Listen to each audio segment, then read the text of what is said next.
Meta ने mark Zuckerberg की विवादित पोस्ट पर माफी मांगी। लोकसभा चुनाव 2024 में भाजपा की जीत पर गलत दावा करने वाली मार्क जकरबर्ग की पोस्ट पर मेटा ने माफी मांगी है। जकरबर्ग ने लिखा था कि कोरोना के बाद भारत समेत कई देशों में सरकारें हारी, जबकि भारत में भाजपा ने 240 सीटों के साथ सत्ता बरकरार रखी। केंद्रीय मंत्री अश्विनी वैष्णव के जवाब मांगने के बाद मेटा ने इसे तथ्यात्मक त्रुटि बताते हुए अपनी गलती स्वीकार की और माफी मांगी। दिल्ली में आप को समर्थन पर टीएमसी ने दी सफाई। तृणमूल कांग्रेस ने दिल्ली चुनाव में कांग्रेस की बजाय आपको समर्थन देने का कारण बताया है। पार्टी ने कहा कि इंडिया गठबंधन की शुरुआती मीटिंगों में तय हुआ था कि भाजपा के खिलाफ जो जहां मजबूत होगा वहीं चुनाव लड़ेगा। अभिषेक बनर्जी ने कहा, दिल्ली में भाजपा को हराने की ताकत आम आदमी पार्टी में है, जैसे तमिलनाडु में डीएमके और झारखंड में झामुमो मजबूत है। इसी सिद्धांत पर समर्थन दिया गया है। खड़गे ने मोहन भागवत के बयान पर कर दी आलोचना।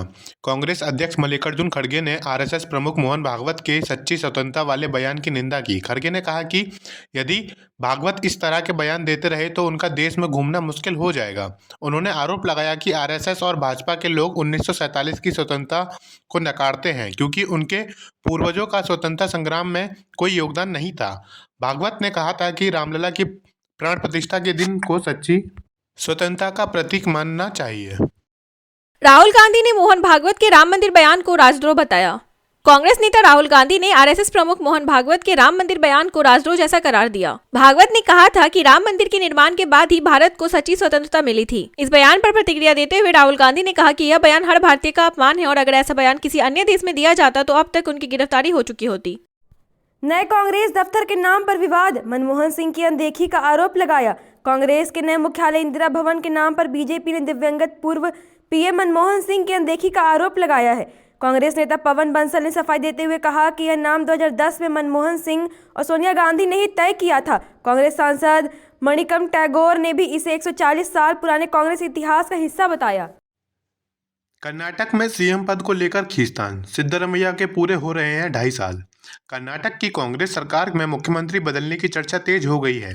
मौजूदा सीएम सिद्धरमैया ने आधा कार्यकाल पूरा कर लिया है और 2023 चुनाव के बाद तय कथित समझौते के तहत 2.5 साल बाद सीएम बदलने की बात कही जा रही है। मंत्री आरबी टिम्मापुर ने दलित सीएम की मांग करते हुए खुद को दावेदार बताया है। हालांकि डिप्टी सीएम डीके शिवकुमार इस पद के लिए सबसे प्रबल माने जा रहे हैं। कांग्रेस ने अभी कोई आधिकारिक बयान नहीं दिया है। पीएम मोदी ने मुंबई में 3 युद्धपोत राष्ट्र को समर्पित किए।